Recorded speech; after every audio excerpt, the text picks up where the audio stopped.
material. Do your research. It's that simple.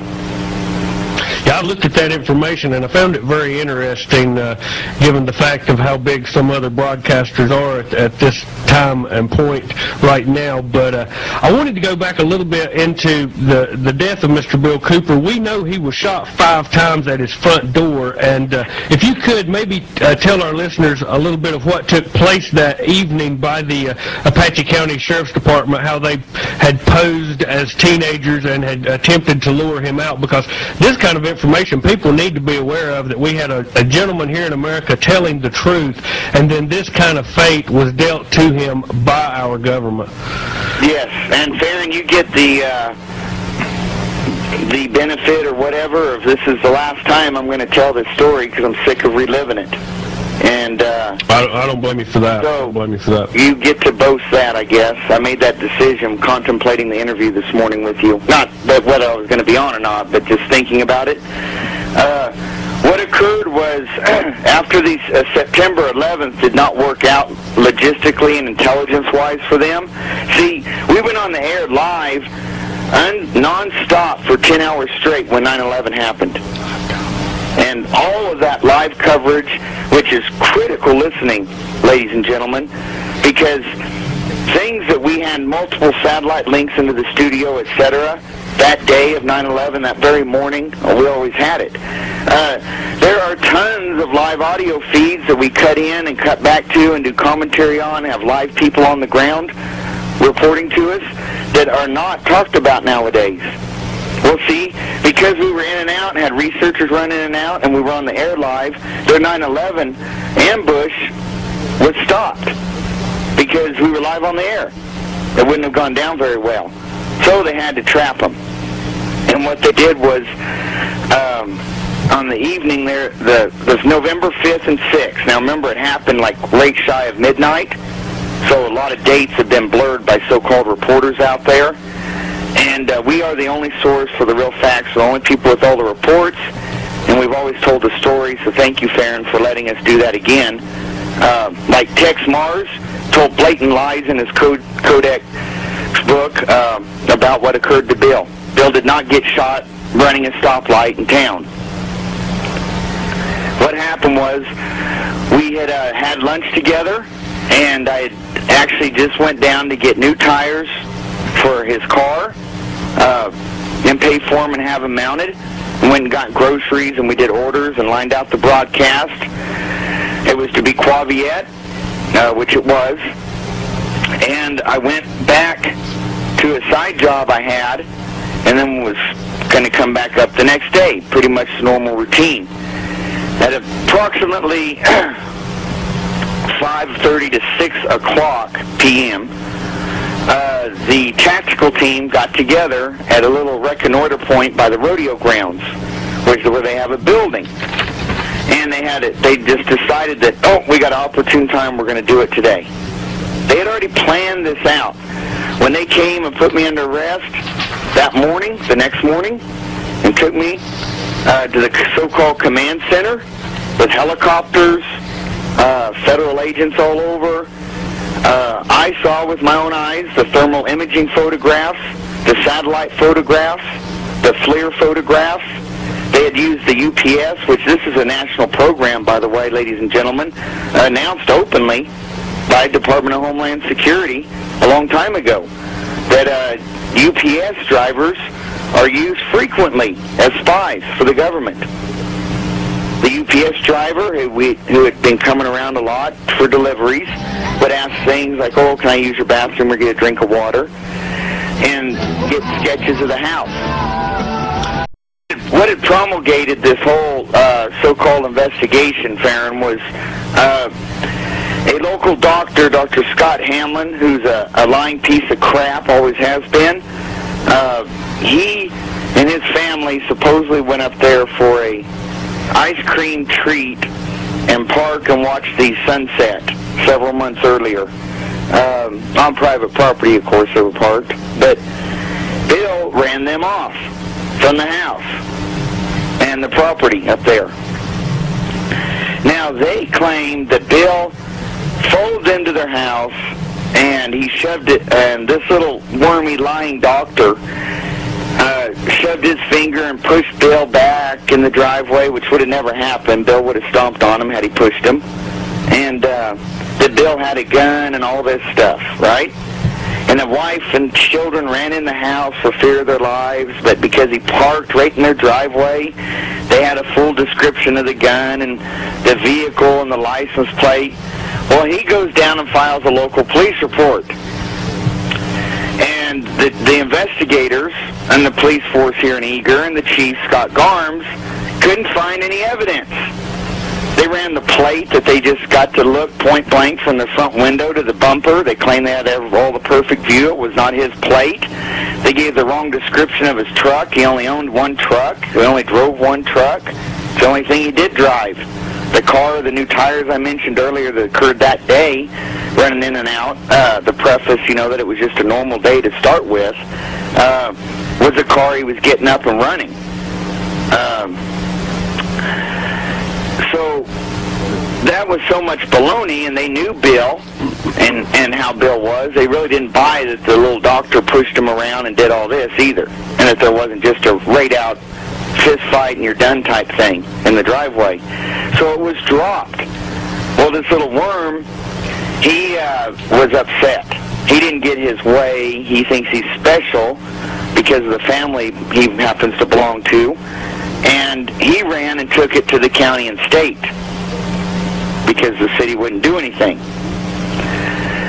So they proceeded to do an investigation, hence all the intelligence gathering and blah, blah, blah, the photos and scans I told you about, the satellite images, using the UPS as spies. His name was Norm, by the way, the driver. May he rot in hell. And several other people around Bill, we found out. Now, there was another gentleman, Glenn, who we call Glenn Judas Jacobs, had come around forever, hung out and leave. He just lived off the hill from Bill. He went down and filed a report that me and Bill had killed Annie, Pooh, and Allison, the family, and buried them under the house. We had the place landmined and booby-trapped, and we had AK-47s by the front door. See, the typical BS reports that time and time again are proven to be lies. Do you see the trend going here, the AK-47s, blah, blah, blah? So all the gears and paperwork looks good to justify what they're going to do, they think. So that night, they get in there, they have that emergency quick tactical team meeting, say we're going to do it tonight. The 5th, 6th, like I say, because it was so late, people get that little time difference confused. They decided to use a plain marked Chevy pickup, the tactical teams did, like anybody might drive around this. We're in the mountain country, 7,500 feet, in the forest, elk, all that. Everybody owns a truck. Drove up and down to the end of the cul-de-sac from Bill, a dirt cul-de-sac. He lived on top of a hill. He was the only home on there. And they had, in fact, 2 people in the cab, one laying in the floorboards. It's all in the reports. And then in the back of the truck, they had more agents laying underneath the tarp. So what they did was went down there and acted maybe like rowdy teenagers, drinking and playing stereos and whatnot. Something, high school children do. And Bill drove down there to run them off. Well, while he drove down there, then agents on foot were coming up the hill from the opposite end to surround them around the house.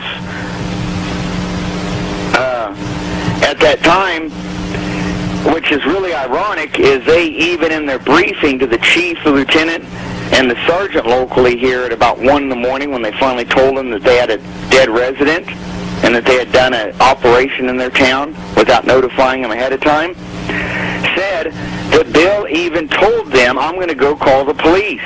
You're trespassing. So even though they're law enforcement, even though the person says he's going to go call the police and involve the law, he's still treated like a criminal or a terrorist and ambushed. So he turns the truck around to head back to the home to make that phone call to involve the law. See how bizarre this is? And that's when a guy came out of the bushes and jumped on Bill's running board and tried to reach in. You know how they try to throw your shifter in the park, and Bill knocked him off just with his arm, didn't run over him or nothing. Pulled up kind of on a berm trying to get back to his home, ripped out the whole exhaust system from underneath the Chevy step side. He drove, got in front of the house, got out. There's people swarming him from every direction, armed. Nobody said they're sheriffs or a tactical team or that they represent the law, and the shooting started. Now, Bill was running for the front door to get in. He had already indicated he was involving the law, so what kind of criminal is he? People need to think about this. Exactly. The shooting began. Now, they claim he swung his right hand back and shot over his shoulder. I had to survey everything, his dead body, the puddles of blood, where people were laying. Officer Marinas was laying forward and at an angle to him, and Bill supposedly shot him. Now, he didn't die or nothing, but the reason that doesn't jive is because we have a bullet hole through the car that was parked there. And the angle doesn't match him pointing over behind him while he's running, randomly shooting. We're talking about a 60-degree difference, so I guess he had one of those magic bullets. And, but who Marinas did line up with was Deputy Goldsmith. Now, Deputy Goldsmith is who shot Bill multiple times. Those two were an exact line.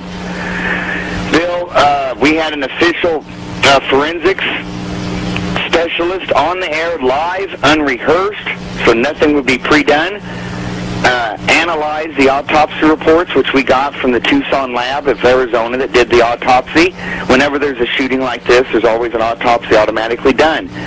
They indicated there was gross amounts of stippling. Now, stippling only occurs when you fire a gun 6 inches or less distance because it's the unused powder that's still burning that comes out of the end of the barrel behind the projectile and hits the skin and leaves little burn marks. He had those marks on his temple and artery areas by his shoulders and head after he had sustained wounds that would have made him completely inoperable. He could not have fought back. He would have basically been laying there gurgling in blood at the most. And someone walked up that close to range and shot him more times. So close that it left burn marks. Stippling, it's called. The forensics expert also indicated that based on the angles and the order of fire and the wounds, because, you know, every wound can be sequenced, even in a dead body, due to the damage and the age of the blood and the tissue and the trauma. You can even get an order that the rounds hit the body. There were shots from above, which indicates someone was even up on his front porch shooting downward at him, because the angle would have been impossible to acquire.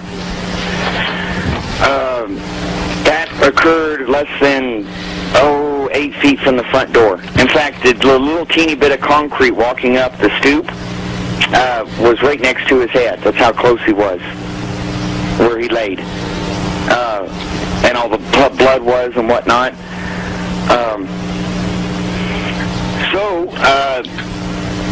They finally, after all this is done, and let me tell you again how pre-planned it was.